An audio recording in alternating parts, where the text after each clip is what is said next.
Good morning दोस्तों। बहुत समय बाद आज मुलाकात हुई। ज्ञान की ओर एक कदम बढ़ाते हैं और जरा विचार करते हैं कि क्या पुराने समय में ज्ञान मिले लोगों को ऐसी कोई रचनाएं थी। मुझे मेरा बचपन याद आता है। जब मैं क्लास 9-10 में पढ़ता था तो संस्कृत में सुभाषित, ये हमें ज्ञान का एक स्रोत लगता था। तो आज ऐसे ही कुछ सुभाषित और उससे मिलते हुए ज्ञान के बारे में हम चर्चा करेंगे। हो सकता है ये आपके जीवन में सफलता की ओर आपको ले जाने में काफी काम आए। तो ज्ञान की ही शुरुआत करते हैं कि आपको अगर दो में से एक चीज सेलेक्ट करनी हो, नॉलेज और कंफर्ट, तो आप उसमें से क्या चाहेंगे? तो सुभाषित एक इसके लिए है कि सुखार्थी त्यजते विद्याम, विद्यार्थी त्यजते सुखम, सुखार्थिनः कुतो विद्या, कुतो विद्यार्थिनः सुखम। इसका सरल सा अर्थ यह है कि जो व्यक्ति सुख चाहता है उसको विद्या कहाँ मिलेगी, और जिसे विद्या चाहिए उसे सुख का त्याग कर देना चाहिए। दोनों एक साथ नहीं हो सकते। If you Aspire for comfort in your life, अगर जीवन में आपको कंफर्ट चाहिए तो ज्ञान छोड़ दीजिए फिर, और अगर आप एस्पायर करते हैं ज्ञान का तो फिर कंफर्ट छोड़ दीजिए। तो सीधी सी बात है, ज्ञान पाने के लिए मेहनत तो करनी होगी दोस्तों। सफलता, कई व्यक्ति जीवन में सोचते हैं कि केवल सोचने से या लालच या लालसा करने से सफलता मिल जाएगी। एक सुभाषित है जो इसके बारे में बहुत कुछ समझाता है, और वो उसका सार यही है कि केवल वर्क हार्ड करने से, डेडिकेशन से ही मिलती है सफलता, सोचने और लालच करने से बिल्कुल नहीं। जरा उस सुभाषित पर गौर फरमाते हैं कि उद्यमेन हि सिद्ध्यन्ति कार्याणि न मनोरथै, न हि सुप्तस्य सिंहस्य प्रविशन्ति मुखे मृगाः। सोते हुए सिंह के मुंह में कोई मृग अपने आप प्रवेश नहीं करता है। इसका अर्थ सीधा सा यह है कि केवल इच्छा प्रकट करने से आप सफल नहीं हो जाएंगे। अपने इस इच्छा को सिद्ध करने के लिए आपको मेहनत तो करनी पड़ेगी। वेलबींग और प्रॉस्पेरिटी चाहते हैं तो क्या चीजें टालनी चाहिए, अवॉइड करनी चाहिए? ये तो हमारे पुराने वीडियो में हमने 5 सी के बारे में बताया था कि 5 सी कौन कौन से हैं जिन्हें आपको टालना चाहिए। यहाँ त्यागने की बात हो रही है। एक सुभाषित कुछ चीजों को कहता है कि आप अगर खुद का भला चाहते हैं जीवन में तो इन चीजों को त्याग दीजिए। खड दोषाः पुरुषेणेह हातव्या भूतिमिच्छिता, निद्रा तंद्रा भय क्रोध आलस्य दीर्घ सूत्रता। कौन सी 6 ये चीजें हैं? इस संसार में व्यक्तियों में 6 दोष दिखते हैं, 6 डेफिशिएंसी हम इन्हें कहते हैं। कई लोग देखोगे उनको काफी निद्रा ग्रह कर लेती है, उनकी फॉन्डनेस ऑफ स्लीपिंग इतनी ज्यादा होती है कि पूछिए मत। ऑलवेज फीलिंग फटीग्ड दूसरा दोष है ये। थकावट को हमेशा महसूस करना, अपने अंदर भयभीत रहना तीसरा दोष है। क्रोध हमेशा आना चौथा दोष है। लेजीनेस, आलस्य पांचवा दोष है, और अपने कार्यों को टालते हुए देरी से करना ये छठवां दोष है। ये 6 प्रकार के जो दोष हैं, अगर आप जीवन में अपना खुद का भला चाहते हैं तो जिस दिन आप इनका त्याग करेंगे, आपका भला यानी आपकी वेलबींग और प्रॉस्पेरिटी शुरू हो जाएगी। तो मैं चाहता हूँ कि इसे आप नोट भी कर लीजिए। ये 6 चीज़ें बहुत ही इंपॉर्टेंट है जिसे हमें त्यागना है। मैं रिपीट कर सकता हूँ आपको। स्लीपिंग जो बहुत करते हैं, निद्रा, इसका त्याग कर देना चाहिए ज़्यादा। हमेशा थकावट सा महसूस करना, फटीग्ड जो फीलिंग होती है हमेशा, इसका त्याग कर देना है। फियरफुलनेस, आपके भीतर जो भय होता है उसे निकाल देना है। एंगर, इस पे तो कंट्रोल ही रखना चाहिए हमेशा, क्योंकि ये दूसरों के बजाय हमें ही तकलीफ देता है और कई बार दूसरों को भी देता है।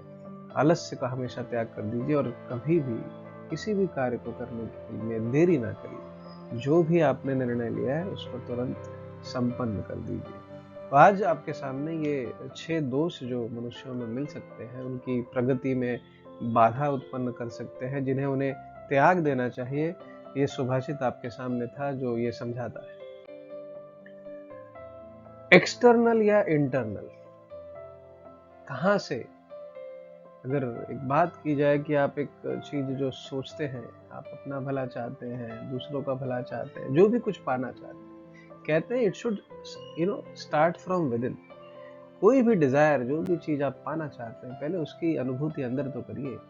सुभाषित इसको समझाता है कि चित्ते प्रसन्ने भुवनम प्रसन्नम, चित्ते विषण्णे भुवनम विषण्णम, अतोभिलाषो यदिते सुखे स्यात्, चित्त प्रसादे प्रथमम यतस्व। मन अगर आपका प्रसन्न है तो आपको सारा संसार सुखी लगेगा। यदि आपका मन दुखी है तो आपके लिए सारा संसार दुखी है। तो आप अगर सुख चाहते हैं जीवन में, तो पहले अपने मन को तो सुखी कर ले। तो सीधा सा अर्थ है कि जो चीज आप बाहर पाना चाहते हैं, पहले उसको अपने अंदर फील करिए। इसे आज की आधुनिक वर्ल्ड में लॉ ऑफ अट्रैक्शन भी कहते हैं कि आप जिस चीज की भी मन में फीलिंग्स रखते हैं, वो चीजें अट्रैक्ट होती है, आपकी ओर आती है। तो अगर आप सफलता चाहते हैं तो सफलता को मन से फील तो करिए। यदि आपके जीवन में दान देने की इच्छा हो जाए और आपके पास दो चीजें हो, भोजन का दान और ज्ञान का दान, तो आप कौन सा देना चाहेंगे? एक सुभाषित इस पर प्रकाश डालता है, अन्न दानम परम दानम, विद्या दानम अतः परम, अन्नेन क्षणिका तृप्तिर यावत जीवम च विद्या। इसका सरल सा अर्थ है कि अन्न का दान परम दान है, पर विद्या का दान उससे भी बड़ा होता है, क्योंकि अन्न से जो तृप्ति मिलती है वो क्षणिक होती है, और विद्या से मिली तृप्ति आजीवन काम आती है। तो आई कैन से कि मोमेंटरीली आपको सेटिस्फाई होना है, किसी के दुख में काम आना है, तो आप भोजन का दान उसको दे सकते हैं, परंतु उसके पूरे जीवन काल में, एंटायर कोर्स ऑफ लाइफ में उसकी मदद करनी है, तो उसको ज्ञान का दान दीजिए। तो जो भी मित्र इसे सुन रहे हैं, प्लीज अगर आपके पास कोई भी नॉलेज हो उसको शेयर करिए, क्योंकि उसका दान एक ऐसा दान है जो सामने वाले के पूरे जीवन काल में उसकी मदद करता है।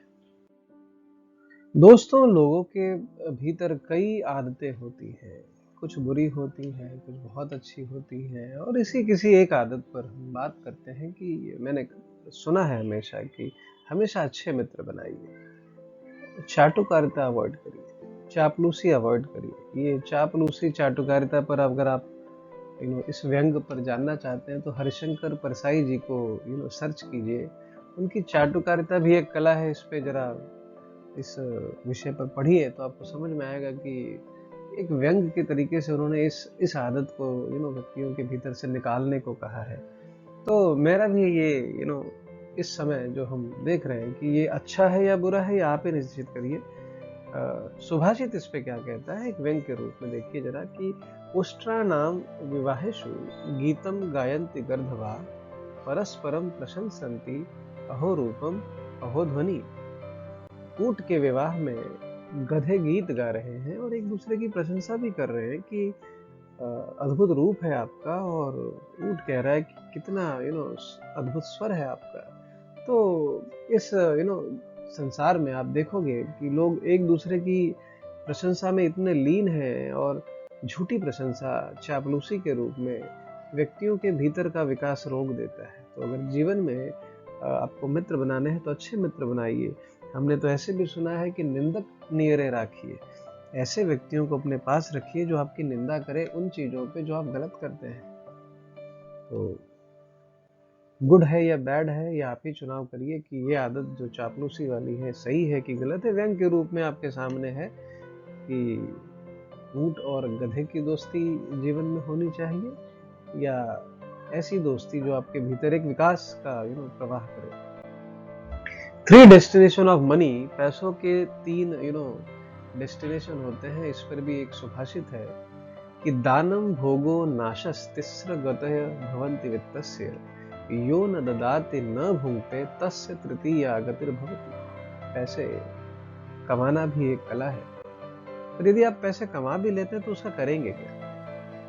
तो ये सुभाषित बताता है कि धन की 3 ही गति होती है, या तो उसका दान कर दिया जाए, या तो उसका उपभोग कर लिया जाए, या तो उसका नाश अपने आप हो जाता है। तो जिस व्यक्ति ने धन का न दान किया है, न धन का उपभोग कर पाया है, उसके पास पड़े धन की तीसरी गति ही होती है, जो है नाश।